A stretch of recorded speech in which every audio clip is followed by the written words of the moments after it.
Hi subscribers! I'm once again Vivid Baguio Gueco, and with me, my Tito Lito Cinco. Welcome to the SWAB, Sports World and beyond. All flags white and blue are waving with us today, soaring high like an eagle. It is an honor and a great pleasure to welcome Coach FRITZ GASTON. Okay. Hi, Fritz, can you say hi before I make Hello, SWAB introduction? subscribers. Very nice play words. Just a short background to give you an idea who this guy is. I don't know if he was the best man for my wedding, but he was my best man. I really don't know if he was really the best man dapat, okay?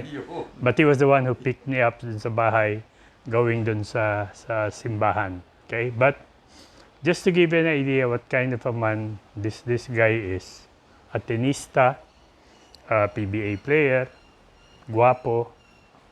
There was a time I went to Ateneo, best basketball clinic, where he was one of the clinic instructors, right? I was with my future wife at that time, si Marisa, and I was interviewing at the other end of the court. Marisa was at the other end of the court. And in a few minutes' time, I look back. Whom did I see with Marisa? It was my friend, FRITZ GASTON, with his usual pickup line, haven't we met before? Okay? So, buti na lang, girlfriend ko na si Marisa. Kundi, hindi ko alam kung nabolan nitong kumpare ko na naging best man ko at naging kumpare ko dahil inaanak niya yung panganay ko. Okay, si JM. But we're going to go back in time dito sa kwentuhan na to about Fritz and later on with his two daughters. Okay, so we'll start with, of course, si Fritz. Fritz, you are really known to be a heady point guard, defensive guard in PBA days. That was your reputation. You are a defensive guard. In fact, natatandaan ko nga at nabanggit ko to sa iyo dati. Ang problema mo ka ko, Fritz, binabantayan mo si Sunny Jaworski during the UTEX Toyota Finals. Di ba? Naka-assign sa iyo si Sunny. At you were really doing a good job on him.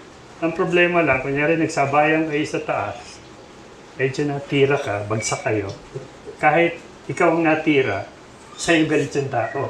Kasi mas maraming fans sa'yo si Sunny. Di ba? But you became more known because of your hard-nosed defense during the time.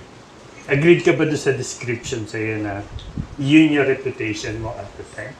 Well, una, yung introduction mo sa akin, I don't know if I will agree.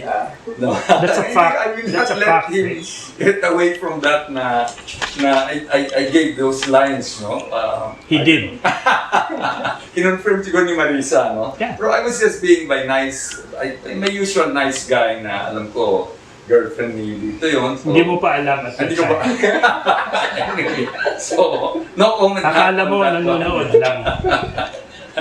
But that's how I met him, Lito, sa best. Kasi that was the first best, Milo best ng Clinic Horror. Fritz, ikaw correct kita. Oh. In-interview kita together with the other members ng youth team.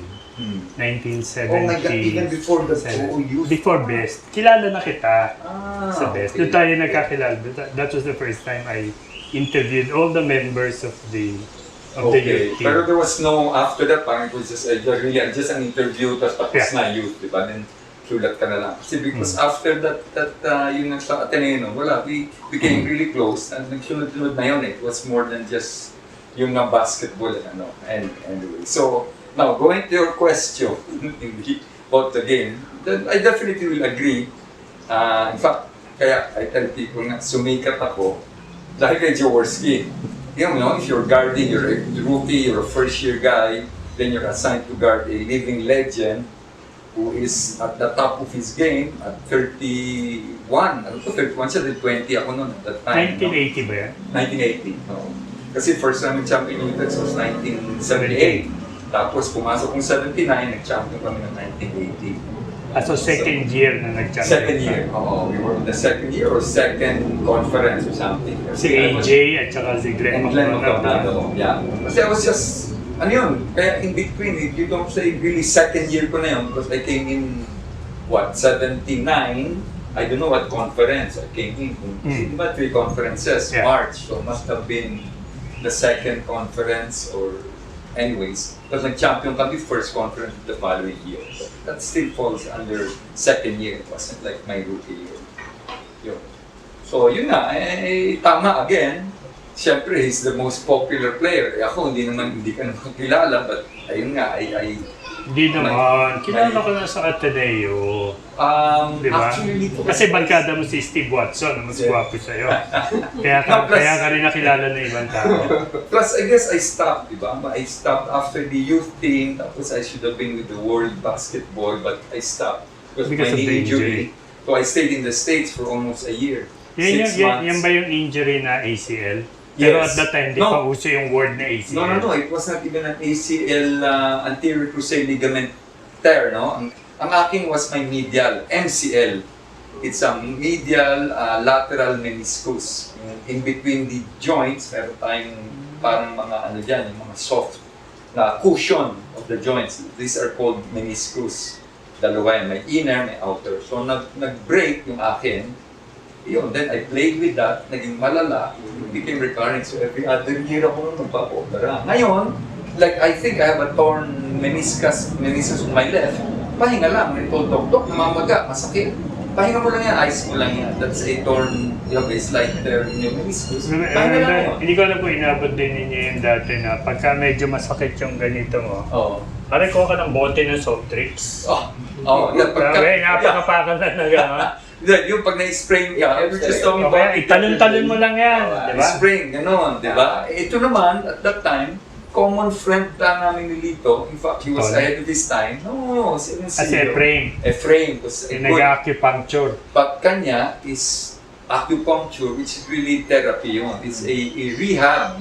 That acupuncture is one of the rehab, although yung kanya is Asian, no? It's basically Chinese. You prick the nerves, tapos lalagyan niya ng kuryente para your nerve become active. Kasi yun ang nangyari pag injured ka, hindi naging active yung muscles mo. Not the nerve pala, the muscles. And he was very popular with players, basketball kasi talagang na-exercise yung mga muscles mo, yun ang ginagawa niya. But with an injury like mine, fast forward now with my knowledge and with the different doctor experts now that I've gone through during my decade of playing, then nakikita mo pala, yung una pala, that was wrong. Tapos ganyan, then, antiquated na yung style ng operation na. Because I went through imagine a simple bukas tear. di ba? Bukas, ganito kahaba. If I show you ganito kahaba bukas yung bukas nito. In my latter part of the PBA, my 7th operation, arthroscopic na. It's microsurgery. Papasok na lang, di ba? Butas na lang, pinapasok na lang dun yung instrument, dun na nagre-repair. So there is no what you call wound invasion. So hindi na ini-invade kasi you recover actually from the wound. Bubuksan niya, parang major operation noon niya. Okay, so na-establish natin, you made your presence felt inside the court dun sa defensive end.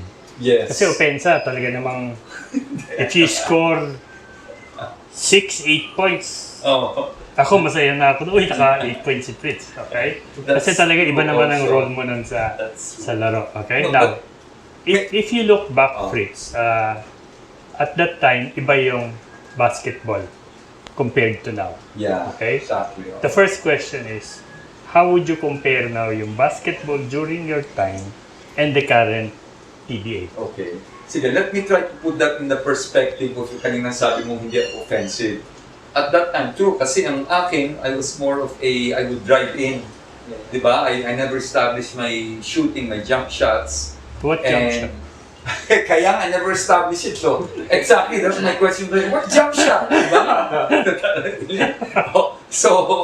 But one is talagang my philosophy was defensive. So even when I coach, it was more defense. So, kasi my philosophy, no matter how good an offensive player you are, but if I am the best defense I can put against you, zero ka, zero. We equate it, diba? We will just be equal. But if you're good, I'm not a good defender, you score in my face and all that, yun ang so yun ang philosophy ko nun. Kaya, nangyari naman, Coach Tommy saw that, and all the other coaches, yun ang naging role ko niya. Kaya pag si Jaworski is in charge of the team, he makes plays, he can take the shot, and also, I want you to stop him. Para then, when you do that, you stop the flow of your game. You change the concept there. That's what, ang akin, no. Now, going to that concept of, Yung before, comparison ng before and now. Dati, it was not conscious on the basketball thing na I would drive, go by you, I'll go past you, then mabilis ako noon. In fact, my height. So, malulisutan kita, I'll drive in, that will draw the big guys. The big guys now will cover, and naturally, I don't shoot it over I throw it back out to, that was my guy. I never saw. Sometimes I'll push it with a foul, take shots, or if I make it, but more often I would throw it out. Ngayon, that is a play. If you watch the NBA, that's a play like Rondo. That's classic Rondo what's his name? Rajon Rondo. Rajon Rondo. Lakers. That's exactly Lakers na siya now. But anyway, we compare myself to him kasi siya, he's never a dead shot. So that's the difference between then and now as far as my game is concerned. Pero pagdating dun sa kind of players, your time and now, okay. So, how would you differentiate or compare yung kayo at saka yung ngayon? well, first is in terms of like defensive, offensive. During that time, there is no what you call this recognition for a defensive player. Kasi, but so self-sacrifice yun. Sabi nga, you're one of the best. Pero wala kang best defensive at that time, no? So, it's Wala pa more ba of na at that time? Dati wala. Pero eventually nagkaroon Exactly. Yung defensive difference team. nun, ngayon you can be in the all defensive team, di ba? Yes. So, and then best defensive player ka of the year. Dati wala. So, it's more of self-satisfaction ng sayo. So, it was more difficult because you're up against yourself. Unlike kung shooter ka, the crowd see that, tapos yun ang kanila. Kaya, di ba, mga MVPs sila, Atwicos, the Pogue, sila, Freddie Ball, they are shooters, di ba? So people appreciate that. Wala nang defensive player na nag-MVP.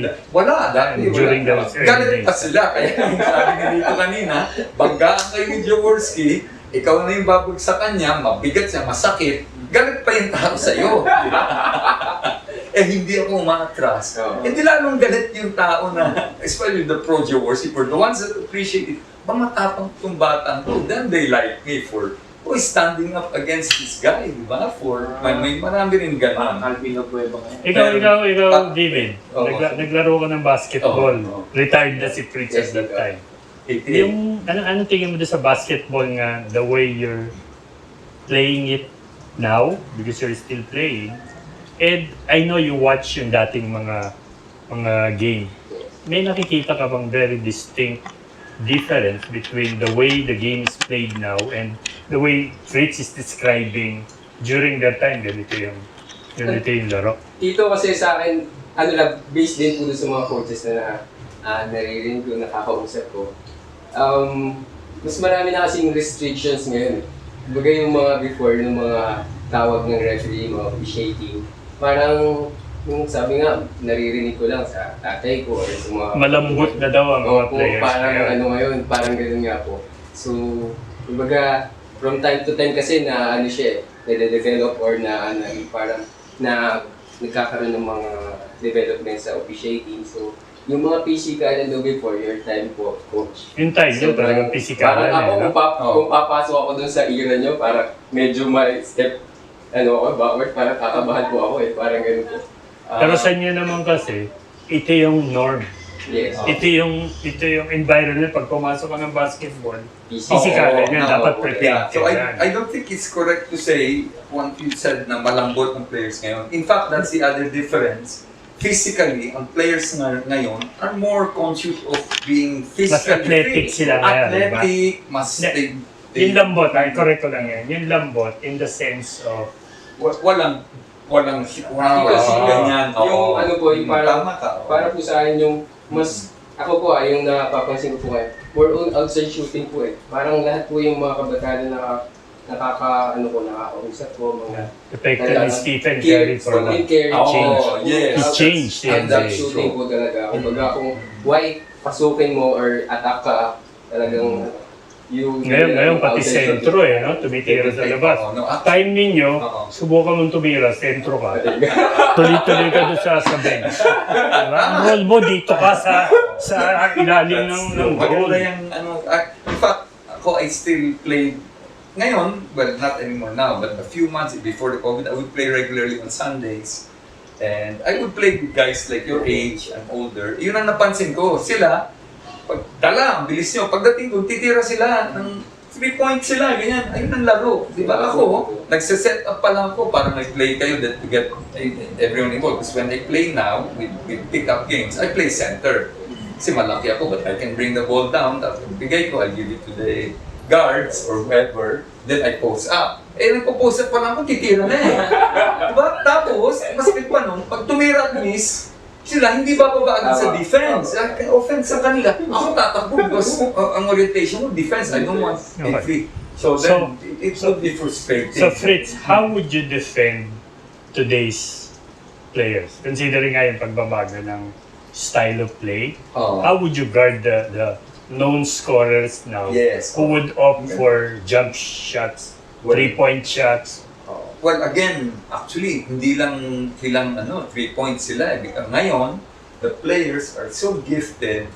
Many of them can shoot, they can dribble, go by you. So it's very hard now to go on one-on-one. Unlike before, during my time, we are not as gifted as mga players ngayon. So, may weakness to. Hindi siya makakapag-dribble and makakalusot sa'yo. So, alam mong bantayan. Atoy ko at the time, deadly. Pero pag dinikitan mo yun, he's not going to be able to dribble past you, malulusutan ka. Kasi kanya talagang he'll position himself for a fade away. Yun lang ang mahirap sa kanya. But at that time, that was difficult already. Pero ngayon, questioning dito, mas mahirap kasi didikitan mo for a shot. Pag hindi mo dinikitan, titirahan ka. Pag dinikitan mo, he can fake and then he can drive by you, di ba? So as an individual, like myself, hindi mahirap na yung individual defenses. Kaya pag nag-clear out, then it's got to be, in fact, more emphasis on team defense. And I've seen that in Golden State.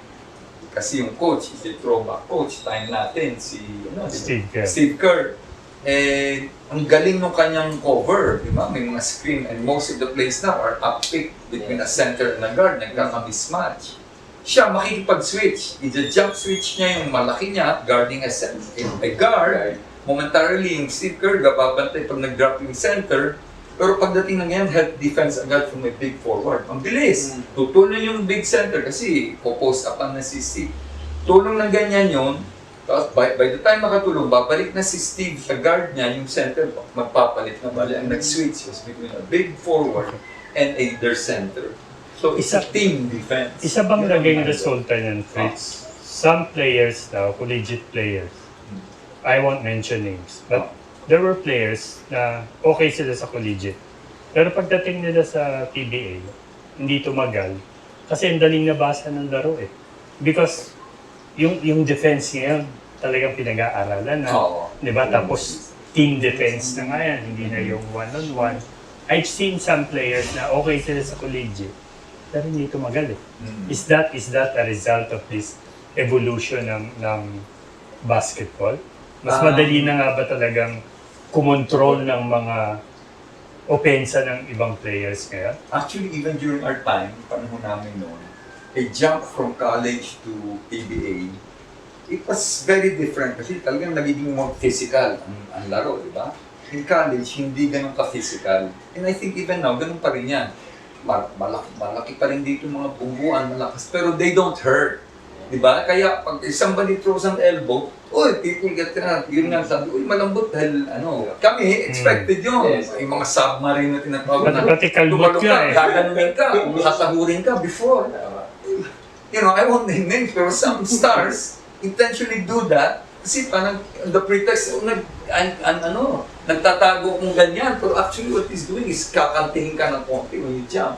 at that time, parang hindi inisip, you can name the guy, di ba? Yung sahod ang tawag dyan. Sahod. Yun. So, Buti nga nawala yun Hindi, that was normal during our time. Yeah, during your time. Ngayon, makita ka lang yan. Jump shot, gumanong nga, may offensive pa, di ba? Some players, kay Dick, titira, napapasin pa. Even in the NBA, they call that offensive. Sinasaktan mo.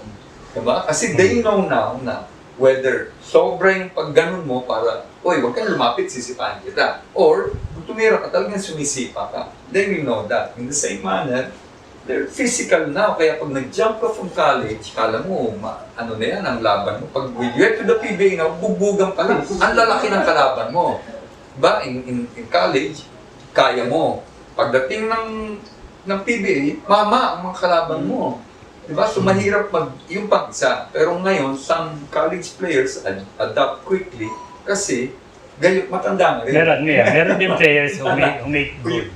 You get in from college, 24, ang cut-off yan na 25, di ba? As long as you enter in the NCAA UAP 23, okay ka. When you're 25, pumasok sa PBA, mama ka na. Ako pumasok sa PBA, 19. Pero yung collegiate basketball time ninyo, pare physical. Oo. Hindi, of course. Ba't ba ba ito? Kaya nga umalis ang Ateneo, That's right. sumunod ang Lasal, di ba? Iba namang Kasi physical talaga nagbabatuan.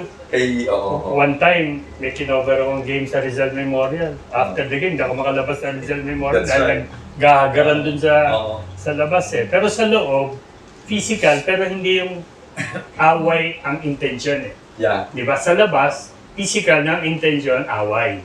What made Yun, it nawala worse? na rin ngayon yun. Well, what that made even worse, ang crowd ang nag-aaway eh. Yeah, I mean, off-court nga eh. Off-court yung It's not away. the players. Kami, we can be very competitive, nagkakainitan. Very physical, pero hindi Physical. hindi yung away talaga na magsusuntukan kayo. Well, you can do that on the side after the game, di ba? Pero very rare yun, di ba? That's a different topic altogether. Okay, anyway, back to basketball.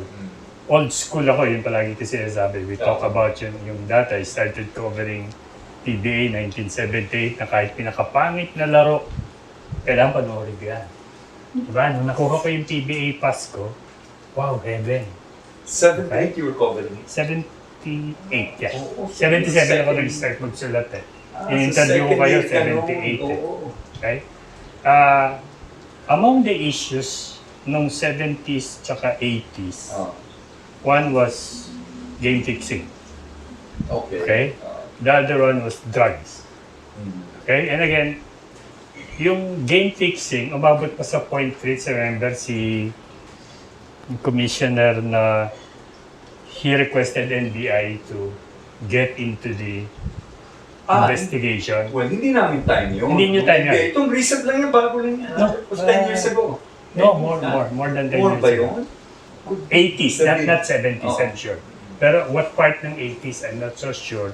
But I was sure about that PBA commissioner Getting in NBI to touch be with involved. NBI. Could Medyo be bumaba. Okay? Oh. Kasi lakas ng pustahan nun eh. That's right. Diba? Yung plus, Yeah. hindi naman sino mananalo eh. Yeah. Doon sa Oh, plus no, ng pustahan. I have an anecdote to that. I'll tell you. Okay, From ang that, anecdote you ko talk dyan, about that. nanonood ako sa lower, anong tawag doon sa Araneta? Yung pangalawa? Lower after box, side? upper Lower box. Lower box. Okay, dito ako nakaupo.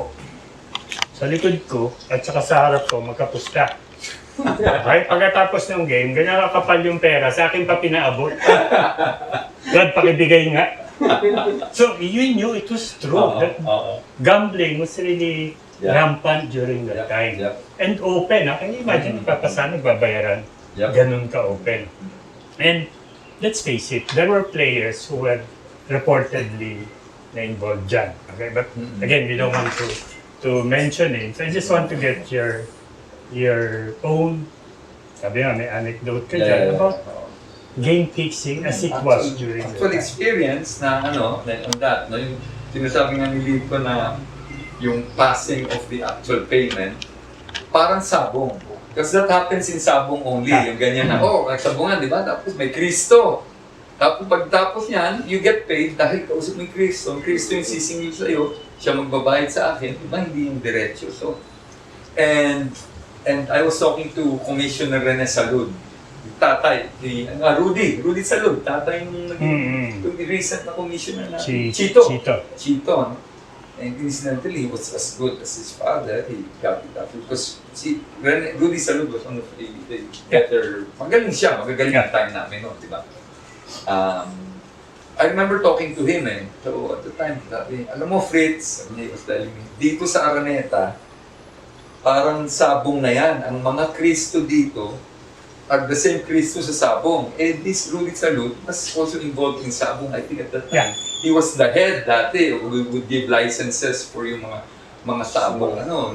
So sabi niya, ang ginawa niya, sinabihan niya lahat yung mga sabong mga Kristo. Oh, if I see you here in Araneta, ginagawa niya, tatanggalin ko lahat ng lisensya niyo, mawawalan kayo ng trabaho. That stopped them. Kasi talagang it became rampant. Nandun sa Araneta, nanonood kami, mga nakatayo, pusa. So, it was open. Now, talking about yung players' participation. Yung players naman, mga participants on the audience side, sindikato naman ngayon yun. There was such, tawag nila meron from Divisoria, Binondo, o Chinatown, na mga grupo, nakikipagpustahan yan. Kalaban naman sila, either Makati group, yan. So, yan ang actually ng game fixing. No? And there were people that were known for that, na talagang si Mr. So-and-so, ganyan. And I had an experience of being asked, during that time na medyo sikat ako sa UTEC. So I was invited twice. Si ano wants to invite you for dinner or for lunch? This Mr. So-and-so. Alam ko yung pangalan na yun. That meant na, that person was, sort of what, not involved or what, or basta his name comes out in pag may mga ganyan naging fixing, nag-aayos. So, I declined it. That was the process. Sabi ko, I know if I said yes to that meal with him, then I would have been put in a position that you had to say no. Sigurado kang doon papunta yun. Yun. Maglalunch yun, ganyan. Then start talking about it. Then I will be put in a compromising situation. So, never materialized. So, I never got into mga ganyan. Pero meron talagang mga players na involved.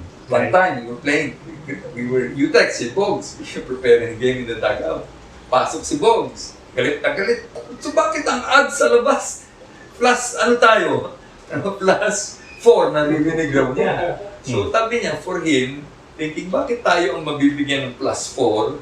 Ang lakas ng team namin, that was the time nag-champion lang, we were champion. So, kami pang binibigyan ng plus 4. So, that sort of rang a warning to him, no? Pumasok sa dagat, he was very vocal to everyone. Ako nakikinig ng Bob, bakit?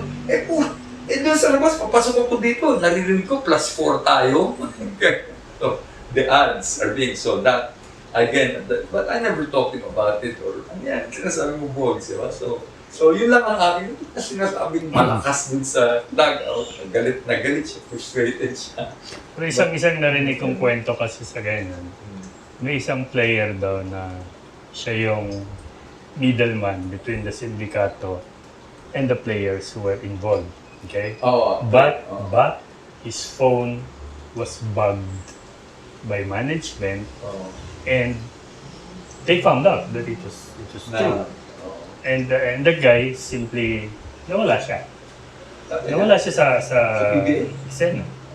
Okay? Ito yung mga hindi mo mababasa because at that time, mahirap, wala kang proof Pero doon sa narinig kong kwento, and that player must have been a star. Siguro isa lang sa mga player na doon kasi kung nawala siya. No names. Yeah, I know, pero he might not have made an impact, parang biglang nag-retire, di ba? Pero ito, sikat siya. Sikat siya. Huwag mo nahulaan.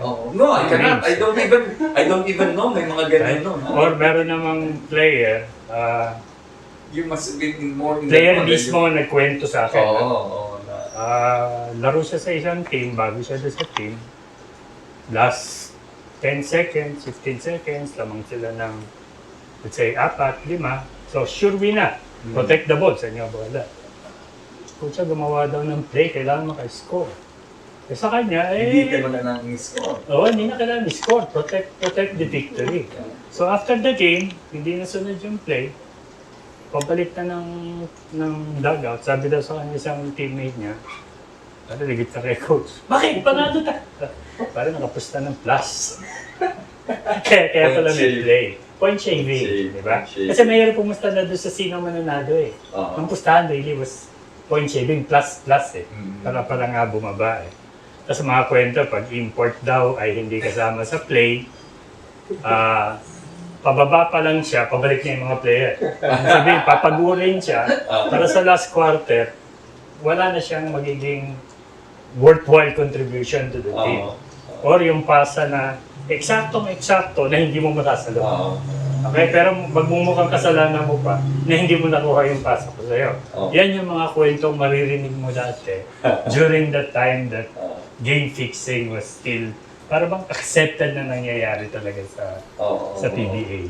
Yeah, I guess Okay. it was in the accepted in the sense that parang puro-puro lang. Parang, oh, this is a talk, these things are Maraming kwento kang happening. maririnig. Oo, so, well, I guess it added to the Yung iba naging intrigue, urban legend. And the interest, because the interest never waned during that time. Siguro nga, because the game was interesting in spite of the football, may mga ganyan. And PBA was PBA at the time. Yeah. Nothing else, no NBA. Pilipinas were Nothing. crazy over basketball. Pagka PBA noon, stop lahat. Okay. Yung drugs. Drugs. Yes, drugs. so ganun na yun. Ang drugs naman, again, because parang dumating yun na, I remember that because at that time, I was the president of the Players Association. Kasi before me was Mon Fernandez, and it was during that time na parang again yung mga, uy, maraming drugs dito, players get into drugs, and that, so it's not that. So, I So don't know if that you time- believe meron talagang... Oo, well, I don't know ang... Again, no names, No pero names on it. it Kasi, existed. nung time namin noon, di ba, earlier than us, parang meron parang tawag doon, parang if you remember flower power, di ba? Yung mga hippie, mga ganun. And part of being hippie at that time, They're into drugs. they're At least. into drugs. Yeah. Well, I don't know. At that time, may mga heavy drugs na noon. Or I don't see that on the news. Wala pang noon shabu eh. Kasi shabu is what? That's the 4 months cocaine.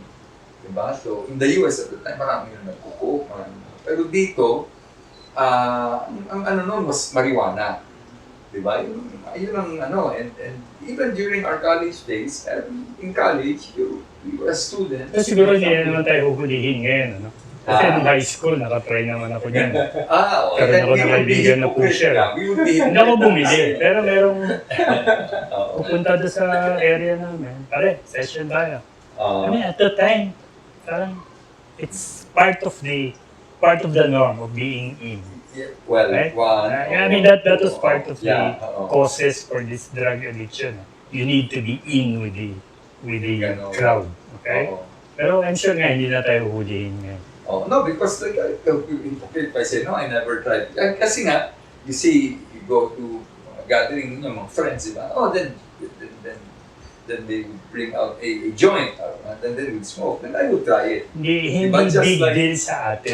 Hindi big deal. Hindi, it Diba? wasn't, no? It Tsaka wasn't. alam natin, I'm sure we'll share the same thing. We knew kung ano yung boundary. Oo. Diba? Plus, I don't think there was addiction in terms of marijuana eh. Diba parang, in fact, now, why is it now in the States? Legalized yan sa a lot of states. No, because it's medicated. Yeah, Medicated. It's proven marijuana is a medication. So what they've done is they've made it specific in the US. They add certain type. Kasi when I went sa Gapa ko, I stayed with the cousin of my wife. Oh, I have marijuana here. Sa LA kasi doon eh. But it's medicated. Oh, let's try it nga. Sige, we tried it. We had me and him. We smoked it. You know, right after that, kasi dati, what happens there is what we call food trip. Right? Talagang gusto mong kumain. Or then you Or get so music happy. trip ka. Yeah, then you Depende get kung so ano happy. yung Then you music, listen to music, may laugh. And you get Naka-interview into ka rin? katawa-tawa, mga ganyan. No? Pero yun, Pwede ba interview ba? Naka-interview ba? about him, pwede. Mamaya, si Ponggay. Kasi that's Ponggay's story. So anyway, what happens after we smoked that? Tulog, knockout ako. Right after namin ganyan, I have to go, I'm so sleepy, knockout. The next day, ano ba naman yung binigay mo sa aking marijuana? Di ba? Sabi niya, ay, kasi ano yan, it's medication for me to sleep. So in other words, yung kanya was prescribed na nagpapa-relax, na nagpapatulog. So, may mga ganun. Hindi pang pahay. Hindi pang, I guess, kung good, payat ka, kung palaki, siguro meron silang ganun doon sa US. So, medicated. So let's talk post-basketball. I remember mid-90s siya, nagpunta ako sa Indonesia. Kasama ko si Maris, si JM. Both of you, Duday and you, were working as expats. Yep. Right? For the information of people, I only know 2 PBA players, ex-PBA players, who did not only finish their college, but went all the way to master's degree. Okay. One of them is Fritz sa Asian Institute of Management, di ba? There's- The other one is Ed Cordero. Okay. Okay? Hindi ko alam kung tinapos ni Ed, Nag-masters pero din siya. nagma-masters natin si Ed. Okay? So, si Fritz, meron na siyang tawag dito, alternative.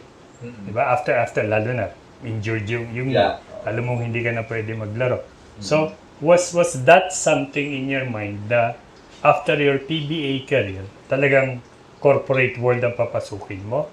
Or you were talking about, or you were thinking about, punta kaya ako sa coaching on a full-time, get involved with sports? Ano ba yung, at that time, what was on your mind? That's a very nice question, very good question. Yan, Of course, I'm a very good writer. Kasi, nung pagpasok ko sa Ateneo, I always wanted to take up law. I wanted to be a lawyer because my grandfather was a lawyer and a professor of law in UP. In fact, si Marcos became one of his students, no? My grandfather. And so, that was my thinking. I was exposed to it. So I wanted to take up law in Ateneo. Eh, pagdating ko doon, sabi ko doon sa pari, what are you gonna take up? Father, I want to take up law.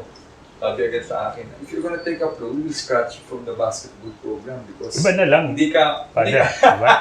exactly, kasi Hindi man ako mahirap ka hindi usap. ka, no, I had no choice. Kasi ngayon, specific na, if you're an athlete, kailangan ng course mo dito. UST has that, na dito kasi IPEA, sports. UP meron sila, kinetics or They even came Yes. up with a specific course, di ba? that's right. That has to do for Specifically athletes. geared for athletes. athletes. Tapos, 2 weeks, kailangan 5 years ka pag-athlete ka. They put you on full load kasi mahirap. Training nila and all of that, having to go to set.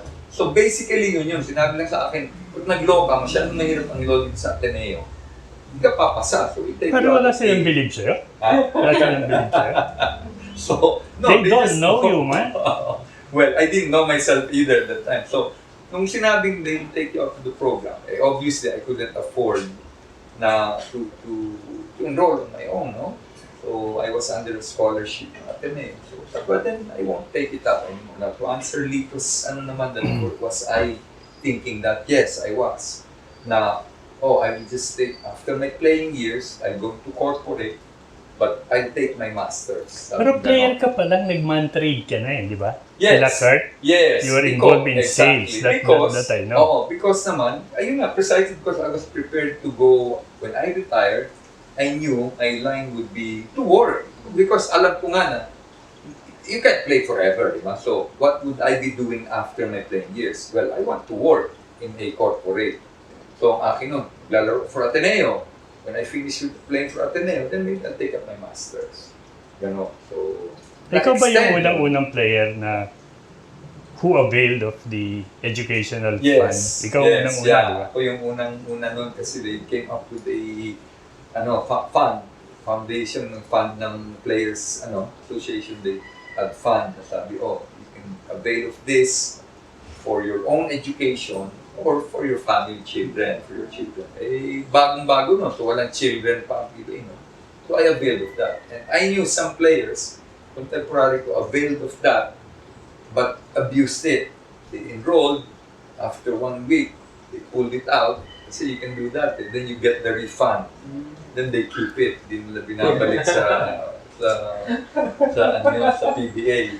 So may mga gumawang ganun na mga kilala ko, no, na kinuha nila. Okay. Ako naman, ang tanong ko, Sige, can you share with us now yung corporate experience mo?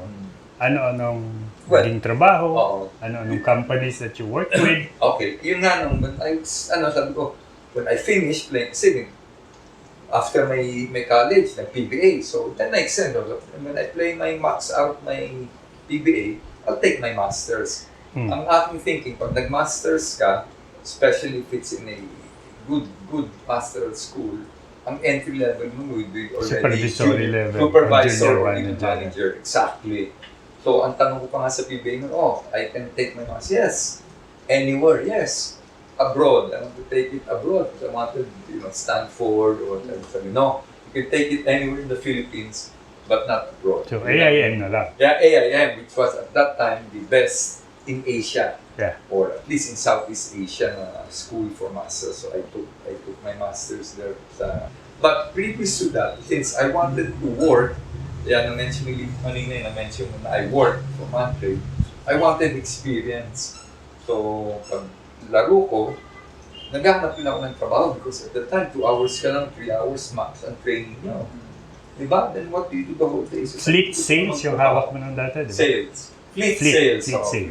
In fact, after 2 years, I did so well in Monterey. They offered me a regular job as a manager already to handle one Player ka pa rin at the time. Player pa ako noon. I was only in my 3rd year at PBA.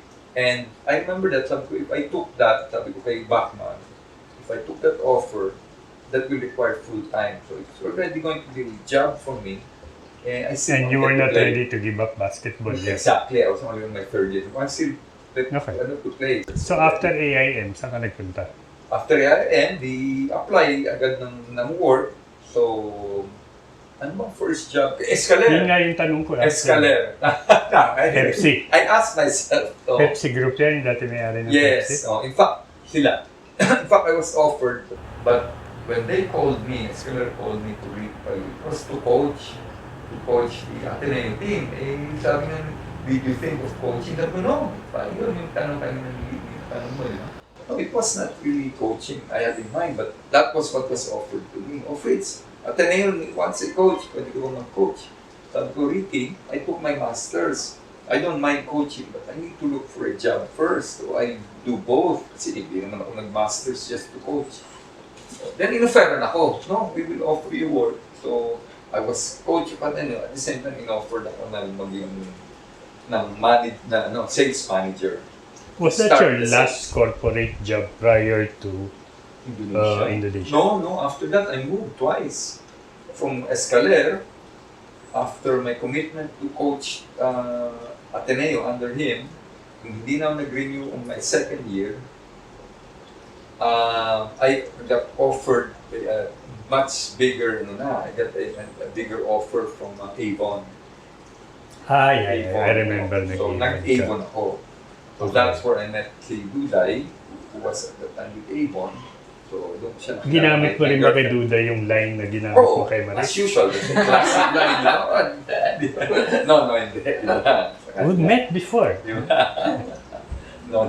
Okay, so nagpunta kayo ni Duday sabay sa Indonesia? Both of you were expats? But she was Nauna first. siya sa'yo? Kasi from Avon, I moved to Magnolia. Kasi at that time, naging girlfriend ko, ayaw ng boss namin sa Avon na, hindi pwedeng magkasintahan kayo in the same company. So, I'm good with I'll move because you've invested more time in direct selling than me. You've been with the company here 5 years. You're at a high position. So, I moved to Magnolia. She was assigned by Avon to go to Indonesia to start to open Avon doon. So, ilang years siya ahead sa'yo? 7 months siya doon. Ano lang yan, to set up lang ang business lang. So, on her 6 months, Fritz, bumisita ka naman sa akin dito. Maraming atenista dito. Yung ganyan. So, bumisita ako. Pagbisita ko doon, played golf with and all the other Athenians. So, they convinced me to stay. Naghanap ako ng trabaho when I was there. So wala sa original plan pala yun? Wala. It was really just to visit me to go visit her and see what she was doing then.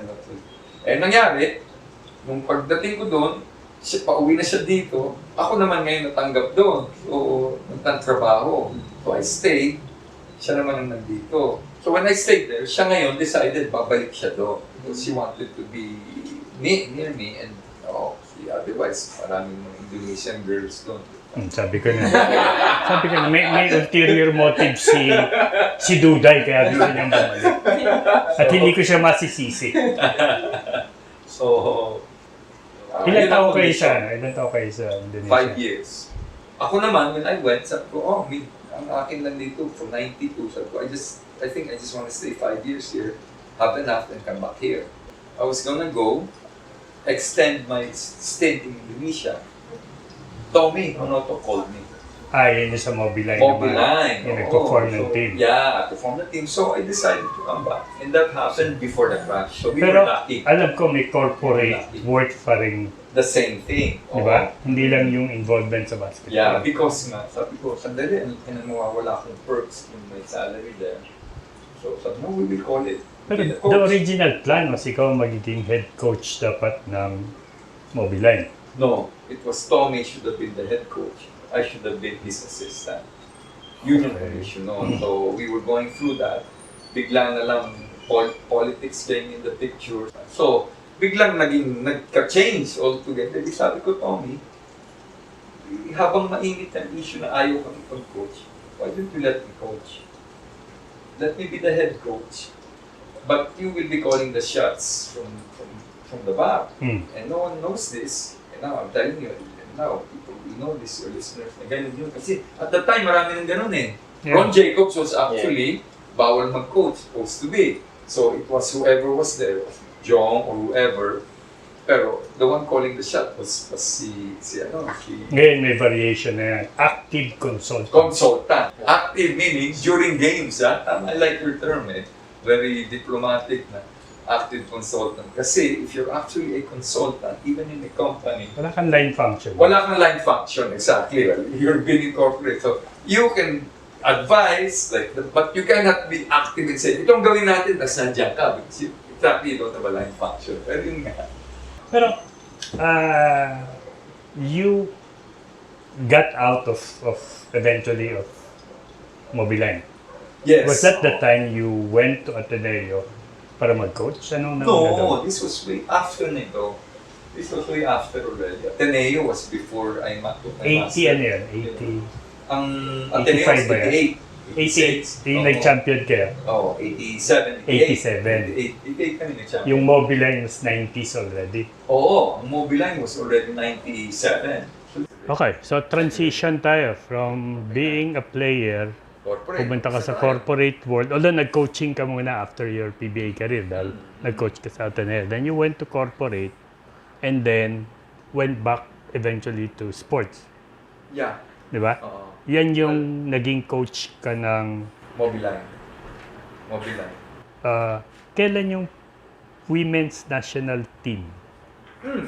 That was after na eh, di ba? After na yan. This was, women's team was 203 na. Okay. 203 na yan. 97, 98 yung Mobiline, di ba? So Okay. I had a contract of 3 years and after my contract, hindi na nag-renew. I focused on the corporate na of At that time kasi, I was involved with SVP. I was always been involved in sport in the sense that I was Simultaneous. not SVP, simultaneous. I was working but at the same time I was a director of BAP Panon. Okay. Like Ramlin, they got me to be so I was involved at that time nung nagka-transition. Kailan ka nagpunta sa GAB? After naman yan, so coach ng women's 203. But at the same time, I was still doing corporate. Pero after I coached the women's team, I went into my own business na distribution of beer. Okay. After the distribution, it wasn't successful. I folded. Then, kinuha ko sa GAM ng 2011. Naka 4 years. No, regular 6 years. During the term of Tapos extend ka pa extend actually, di ako ba? ng 1 year. So, 2011 to 2017 ako. Your last full-time job was My last full-time Games? job was sa Games. Yeah, when nagkita Diba? tayo, that was the last You were in full-time. charge sa Clarkside. Yes, I was in charge of New Clark Okay. City. That was the last. Okay. If you look back dun sa naging buhay mo, Fritz, to where you are now, was this something that the dream for you? It's kind of like that you're not doing anything now, No, right? no. You're happily enjoying your... Well, I'm doing a lot of gardening, which Yeah, a lot pero of people wala do na now yung during COVID. working. Wala. Di ba? It's really doing things, simple things. Was this what you were looking forward to? Again, This kind of that's a life. very thought-provoking question. So, it amazes me. No, Maganda. Well, actually, I don't know, some people, from the start of their life, and they're so forward-thinking, alam nila where they want to be, diba? And I guess the great ones will dream big, and then they'll be after that, they reach that, but then they're happy. I mean, I need to address your question. I never thought of things ahead. No? Maybe there's a, the drawback to that is, in hindsight, I could have made a lot of money if I went into real estate during my time. Kasi, money was so Was easy. that a PBA, regret? Huh? Was that a regret? If you look back, was there something that you regretted? No, because I'm happy. But if I look back and say, if I put all my investment in real estate at that time, I could have bought a house in Alabang Hills. Financially, you would have been...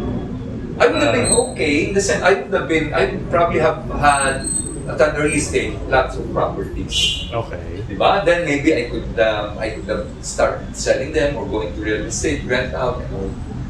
But that's in hindsight. Hindi ako nag-isip na gano'n at that diba? time. And when I had those opportunities, hindi ko naman naisip, I should get into it.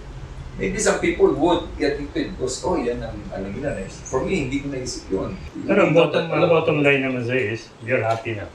Yeah, because I reached a certain level now with my family na, I will never have regrets. Kaya nga, I'm just saying, that would have been pero I never look and say, I regretted that. It's just in the process of Tinatanong nila sa akin kanina. Tito, pwede ba natin tanungin si Fritz? Kasi 3 anak mo, babae. Tito, wala na ba kaya silang plano mag-anak para lalaki naman? Sabi ko pa rin senior na yun. Siguro sa akin, nalagyan. Pero the question originated from so, may regret ba dyan? Or is it something that you would have wanted, definitely? No, actually hindi. No, I will not even regret na, dapat mayroon ako. Why? Because they're such great kids. You have to go back.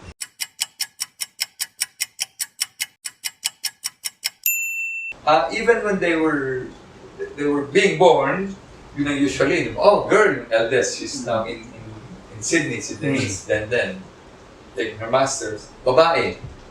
Next, babae na naman. Dalawang babae, wala kang lalaki. Yung third, which is Ponggay, we actually planned it. Kasi may mga ganyan na, you get to that, are you married? Wala pa. Kasi mayroong ganyan yan na, you have sex. At least time. Ang probabilities ng gender tumataas. Tataas yung time. So we took all that, even yung Chinese calendar na sabi ditong ganito, and then you do your activity at this time, between this time, that's the highest temperature, etc. We did all of that. Lumabas nga girl, yung pangatlo, which was exactly against whatever science supposed to be. Ang pumasok mga sa isip ko naman, every time may napapanganak sa kanila, normal ba ang kanilang mga limbs? Normal with 5 fingers, toes, and are they? Yun ang akin. Yun ang pinaka-importante. Fast forward, this is what they are now. All the more, wala akong regrets. In fact, ang tanong dyan, next is, the typical Filipino, kaya puro babae kasi ang daming utang. In your case kasi, given na yun.